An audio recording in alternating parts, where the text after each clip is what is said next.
Welcome to the latest episode of Five on the Floor on the Five Reasons Sports Network. Thanks for joining us on your favorite podcast app, Red Circle, Google Podcasts, Apple Podcasts, and Spotify. Also, the Five Reasons YouTube channel. Make sure you hit like, subscribe, and turn the notifications on. Also, check us out on Playback. We'll be there for just about every Miami Heat game this year, watching the stream with you. Go to playback.tv/5RSN, playback.tv/5RSN. We also have off-day shows. In fact, we might do one later tonight. And check out the great sponsors of the Five Reasons Sports Network.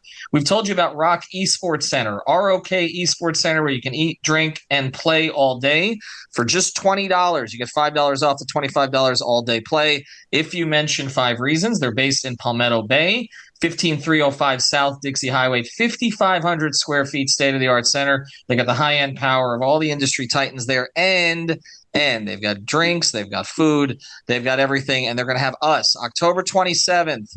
Your host, Tropical Blanket, is going to be hosting a live podcast there, Alex Toledo, with others from Five Reasons for Heat Celtics. And then as soon as it ends, a 2K tournament, our first ever $30 entry, and you can win lots of cool prizes and money. So check it out. Rock Esports Center. Again, that's 15305 South Dixie Highway in Palmetto Bay. And now, today's episode. Down the Biscayne. Five on the floor, ride for my dogs. Where here's the thing, you can check the score. Hustle hard, couple scars, wearing bubble frauds. Just like Butler said, you in trouble, y'all. Kept the floor playing, got it all banned. Y'all seen the block, stop with one hand. And Pat we trust, Inspire have the guts. We're here to bring the heat, y'all can hang it up. Welcome to Five on the Floor, a daily insider show on the Miami Heat and the NBA, featuring Ethan Skolnick, Greg Sylvander, and Alex Toledo, plus others from the Five Reasons Sports Network.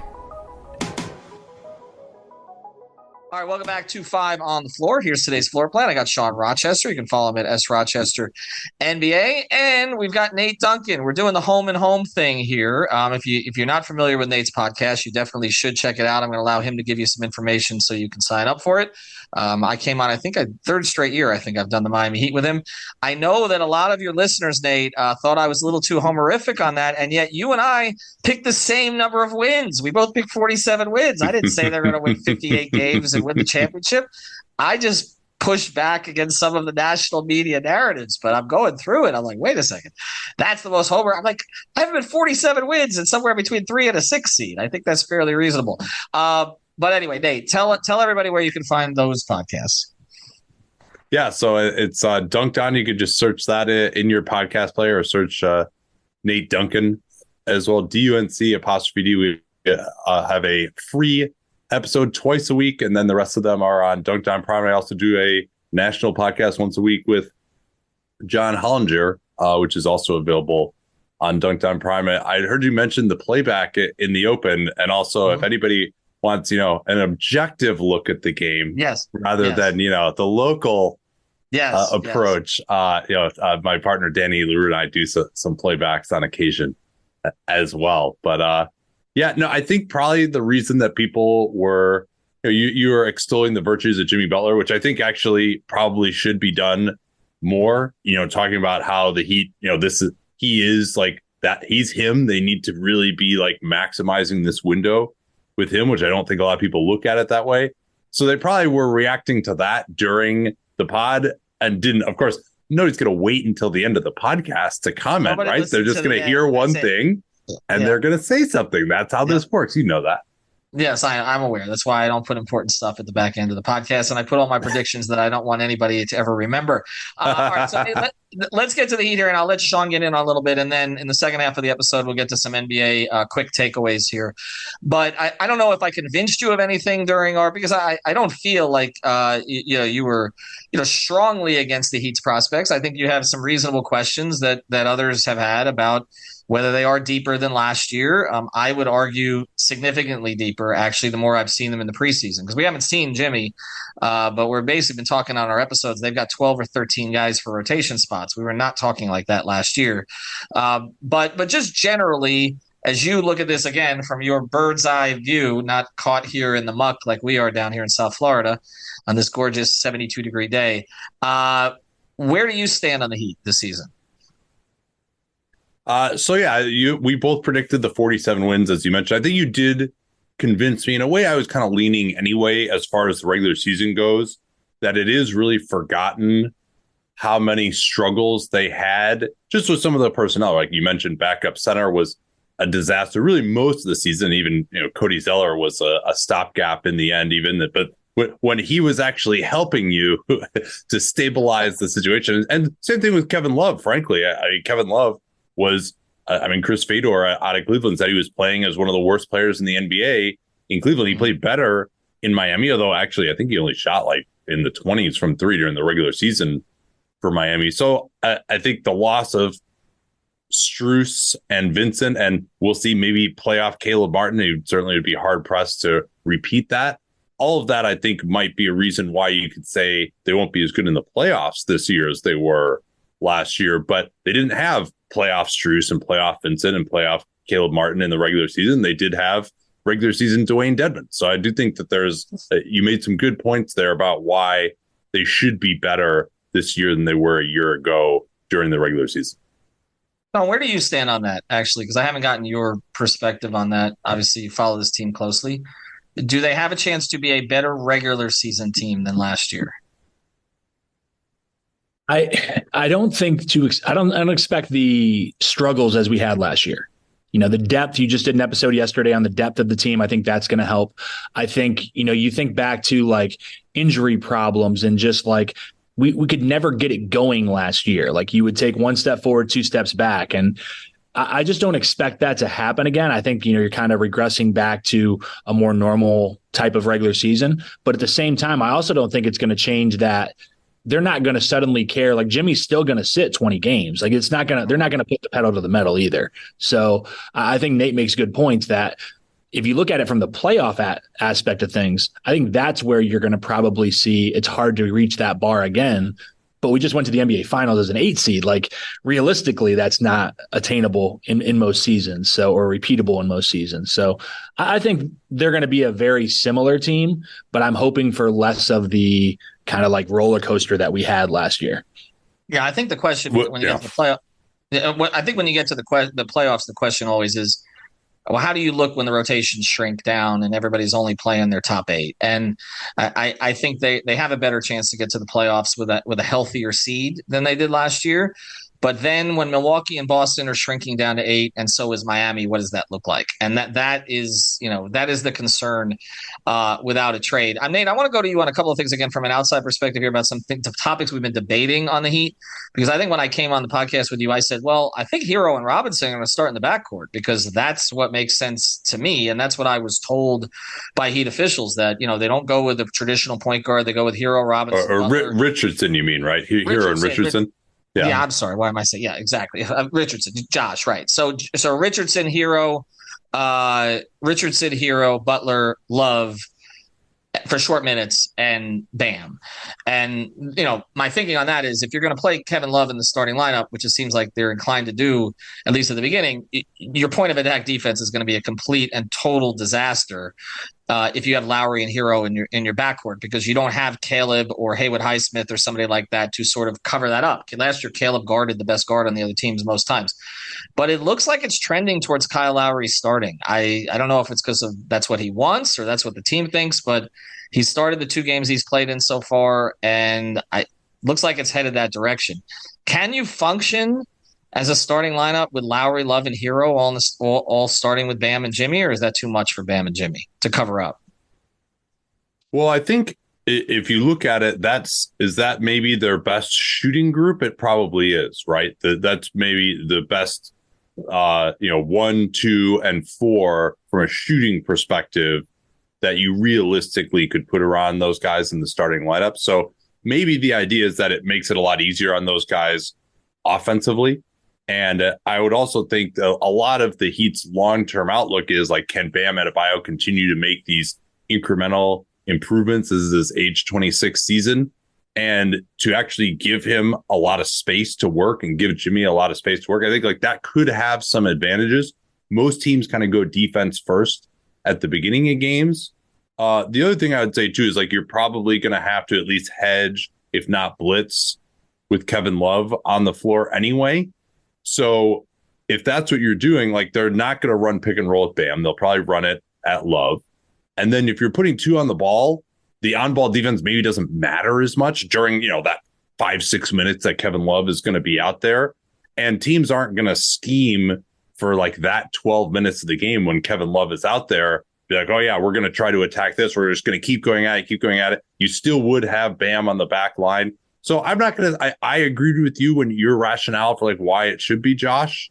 But Lowry also, correct me if you feel differently, is playing well during the preseason. And, he's a prod vet. He's making a lot of money. Also, if you need to trade him, it would be nice if he's still starting. Like if he's coming off the bench making $30 million, people are like, why are we interested in this? So I was inclined to your logic, but I think I could understand, particularly if Lowry is just playing well. Like he's still a good player if he's really running well.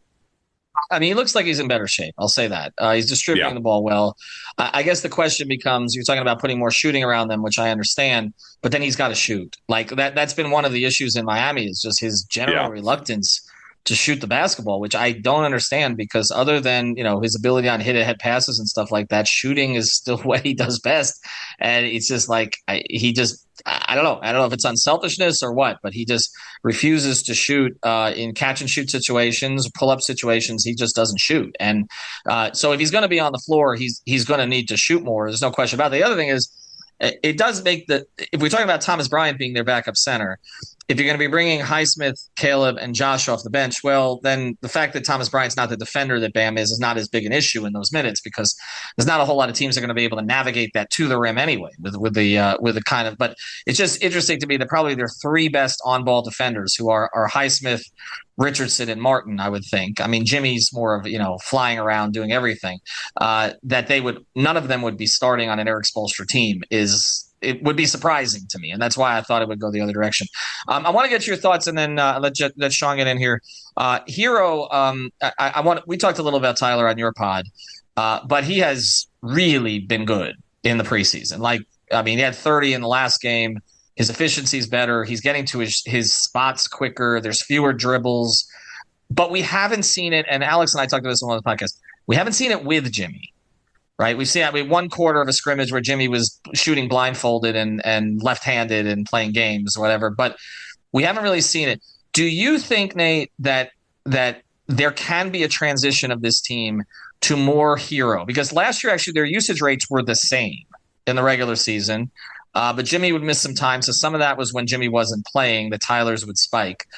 Do you think they could be an effective, where they can make each other better? Because I sort of feel like it's always been one is there and the other is not, and vice versa.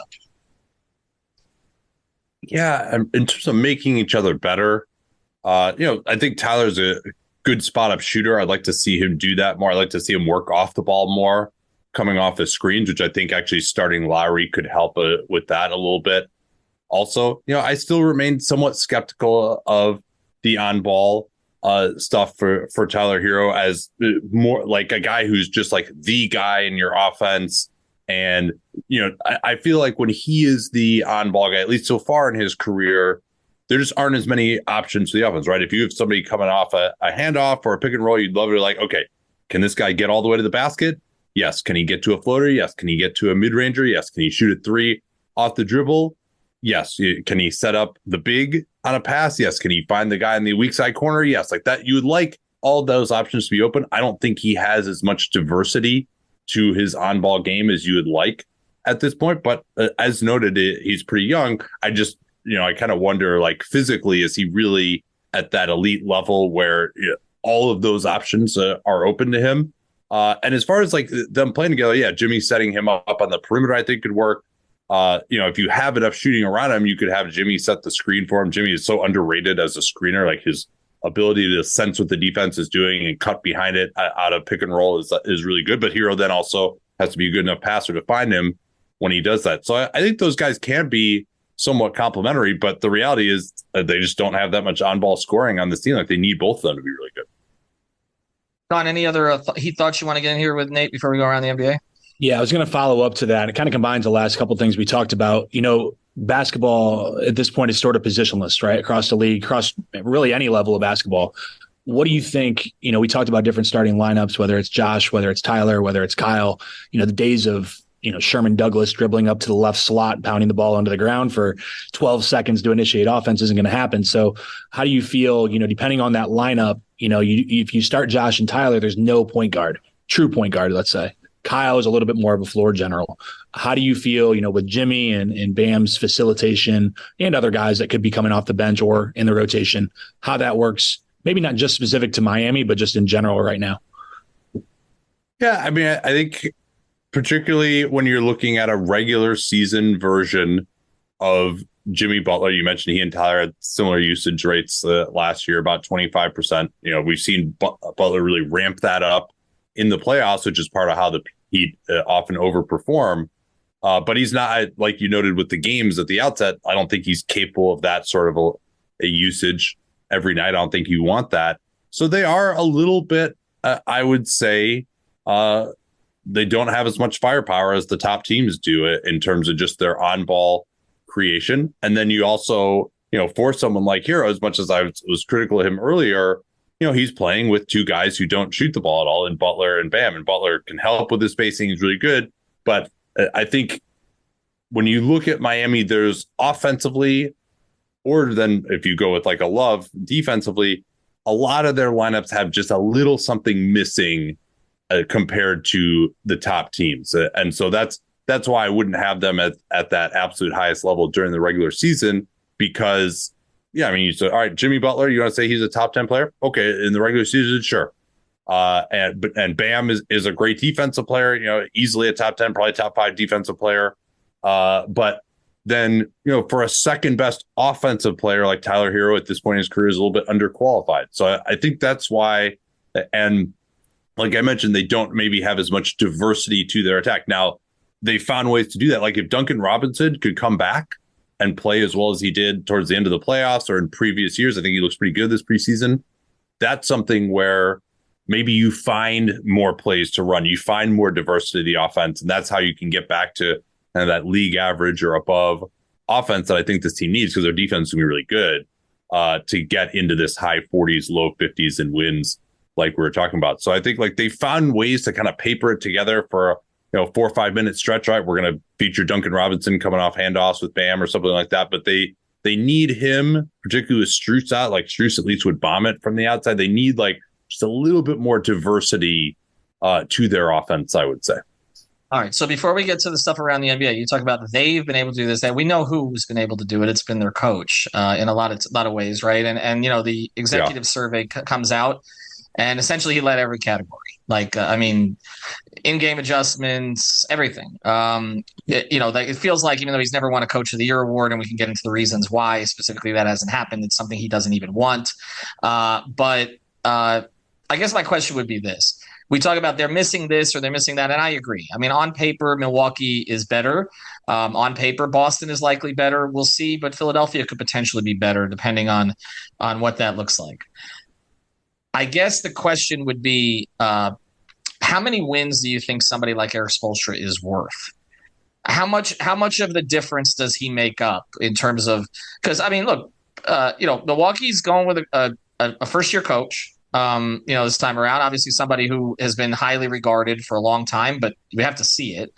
And Boston, Boston's coach, I still think there are very reasonable questions about. So in the regular season, does that matter? Does it matter more in the playoffs? How much ground does Erik make up here? Yeah, I think it's kind of two different things. And Spoelstra is very good at both of them. During the regular season, it's kind of more, I think, about a system. It's about having something that you can rely on, fall back on every night, getting guys to play hard every night, having guys who can step in when your main guys are injured, fit into those spaces, be prepared, player development, which the Heat, of course, have been so good at. So I think Spo is very solid there. You go back to 2 years ago when they got the number 1 seed. I thought it was basically on the strength of that month when everyone had COVID all around the league, and the Heat were just better than everyone else during that month with a bunch of guys that you had never heard of who ended up actually being some mainstays. But that was when a lot of these guys emerged. So I think Spo is really good there. And then, of course, in the playoffs, probably among the best, maybe the best in terms of adjustments and doing stuff that's going to surprise the other team, keep them off balance.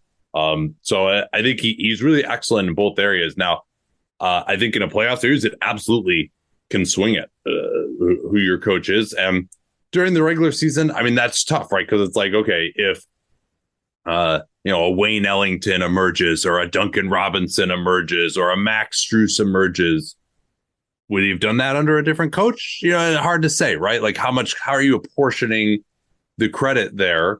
How much is the player development staff? How much of it is getting the right guys in that Erik Spoelstra can mold? So that's really tough to say. I mean, I think if you ask analytics people, this is one of the absolute hardest things to evaluate, because even when you change coaches, generally there's, if Mike Budenholzer leaves the Bucs, there's still some institutional knowledge left over from all the systems that Mike Budenholzer put in with the Bucs this year.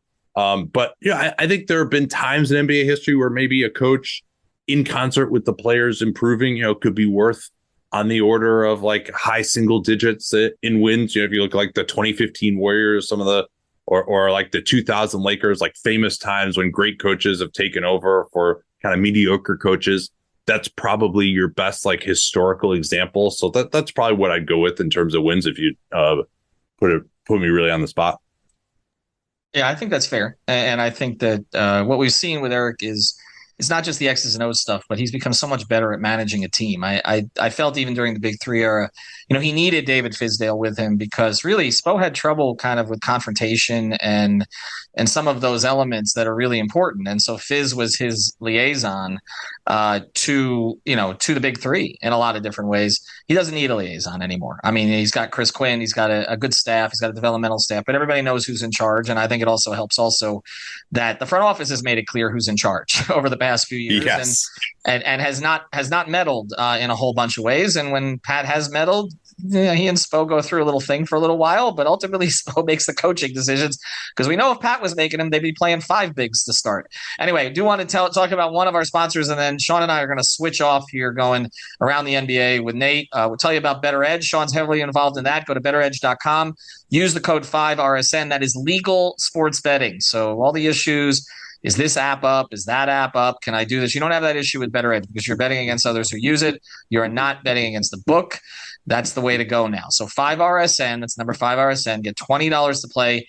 And then you can enter our tournaments, which are only $10 a week. So that's pretty cool. You're actually getting into 2 tournaments for free. So go to betteredge.com, use the code 5RSN. All right, we're going to go around the NBA here, and I'm going to I'll start. Where is the best place in your view for James Harden to end up? Philadelphia. Speaking currently from Philadelphia as a Heat fan, trapped here after the Marlins just got knocked out by the Phillies and the Dolphins are about to play the Eagles. That was going to be my question. Boot him out of here somewhere. Well, I guess, I mean, for him personally, I guess there's a feeling that the Clippers might want to pay him and that he can push them to another level. I think the big issue in Philly is the long term. They have these cap space aspirations next summer, and maybe James Harden is part of that. You would think probably not. He's at an age where he probably wasn't going to have a long-term contract offer from Philly. That is the genesis of his discontent. But for the Clippers, I wouldn't be trying to make that move right now, because I want to see Kawhi Leonard and Paul George be healthy for 3-4 months here. And then if I'm like, oh, wow, we're so good, maybe James Harden will push us over the top, then I make that move. I don't want to give away another 3 years of my draft at the end of this decade when you don't really have a way to be good at that time right now. Or, hey, maybe someone who's a better fit than James Harden might emerge even at that point, and so that's, I think, if I had to guess, it feels like maybe Clippers, but it just, and those are, nobody else is interested in him. That's for sure. Is a pretty easy question to answer. But I guess to me, at least for this season, Philly is where he would make the most impact, and probably could have the best year. But of course, that situation is kind of poisoned. So he wants out of there somewhere where he can be long-term contract wise. Sean? I think the Pacific Division out west, which could be, I guess, a destination for James, is probably the most contested division. I mean, it's just top to bottom loaded. And so who do you think wins it? Who do you think finishes last? Phoenix Suns, I think are I have relatively heavily favored. Obviously, they have some health questions, but I never like to say, oh, well, these guys are never going to be healthy, so I'm not going to pick them. I think at their best, they have the highest ceiling. Their offense is ridiculous. KD and Booker are on the short list of the best duos in the NBA. Just did a podcast on that with John Hollander, actually. So, I'd say Phoenix wins it. I got them kind of low to mid 50s in wins. Lakers and Warriors high 40s. Kings probably mid 40s. And then I guess the LA Clippers I probably have projected as the lowest number of wins. Let me see. I think I actually might have them tied at 46. Yeah, I mean, that's tough to say who's going to finish last. I would say if I had to pick one team that is going to finish last, though, it's probably the Clippers just due to the health concerns. But I think they can be totally good if they are healthy. Ridiculously deep division. And, the thing to me is where the Kings fall to, because they were very healthy last year. They were the healthiest team in the NBA. So there does tend to be a little bit of variance. Whenever you see a team win a ton of tight games, that kind of concerns me for the Heat. We saw that with the Minnesota Vikings in the NFL. It tends to flip the next year a little bit. And I just wonder about the health with the Kings. All right, Milwaukee, what is the weakness? Anybody who can defend outside of Giannis and Brook Lopez. Pretty fair, right? I mean, where are you with Middleton's defense at this point? I mean, you saw that series last year. Yeah. Okay. Well, I mean, Jimmy and he's Jimmy did it to Drew too. So I mean, Jimmy was doing it to everybody. But I mean, there's just sometimes like a guy can score, and you're like, okay, this guy is like making ridiculous shots, right? Like Drew wasn't like just getting abused. Like there's a difference between Chris Middleton getting completely blown by every single time he's on Jimmy Butler versus Drew staying with him. Jimmy hits a tough fadeaway on him or something like that, or he's at least got his body on him. Like there's a massive difference there. Fair. Sean, you're up. We got to see a up close look at Victor a few nights ago and did some pretty spectacular things against our Heat, even though obviously we didn't send a lot of people to San Antonio for that game. What are your expectations for him? Obviously coming into the draft and with the greatest talent ever that's walked the face of the earth, all those types of things. But now it seems like people are somewhere in between sometimes. Like obviously some people are thinking Scoot might be the rookie of the year. What do you think Wemby's going to look like this year in terms of expectations?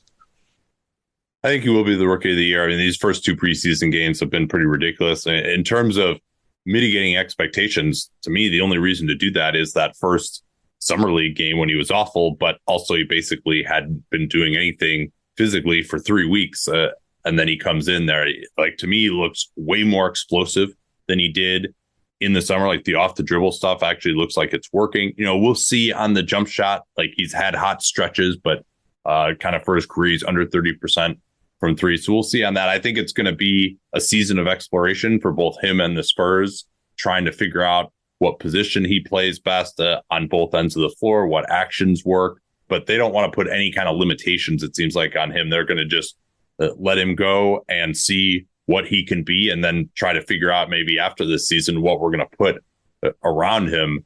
Now, so I think I expect him to be the rookie of the year.